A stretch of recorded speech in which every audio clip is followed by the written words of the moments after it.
What's going on YouTube? Just wanted to give you guys an update on my aquarium.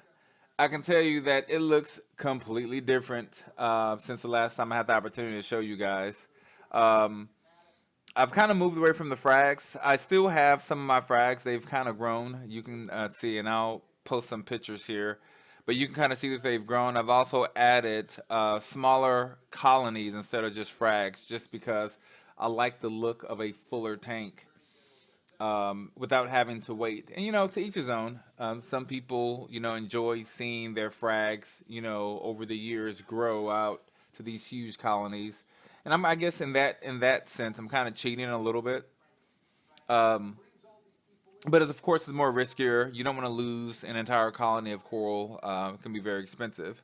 But I do want to talk or share with you guys just some of my horror stories because it hasn't always been peachy. One thing that I've learned is important to dip your corals, no matter where you get them from.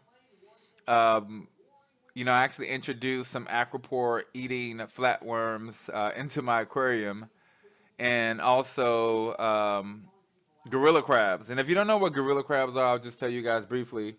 Most of the smaller colonies are really any colonies of stony coral. Sometimes they'll have these, I call them helper crabs, and they are beneficial to the coral. Gorilla crabs look similar to them, they're just hairy. So, just a FYI, if you have any crab in your colony of corals that's kind of hairy, it's not a good crab. It's actually killing your coral. And I found out the hard way. I actually lost a colony um, because I thought, number one, I thought my acropora eating flatworms had kind of spread, which thankfully they didn't. I was able to take them out. Um, I was lucky. I was able to take them out sooner rather than later. And I saw this crab, um, on my colony of corals that I purchased, and I wasn't sure if he was a good guy or a bad guy. Or I'm sorry, let me take that back. I assumed that he was a good guy, and he wasn't. And weeks, actually almost a month later, my coral only had a little bit of its color, and most of the flesh that was covering the coral was stripped away, and I didn't understand why until I started reading or just really Googling some symptoms.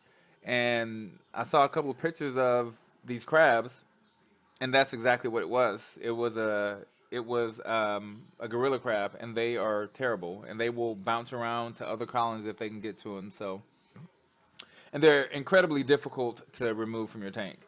But I had to stab him with a fillet knife, and I did. But anyway, guys, this has been my tank. If you have any questions, I'm always here to help. But I'll post, something more in depth. I just kind of want to give you guys an update on what's been going on with my aquarium. All right, guys, thanks for watching.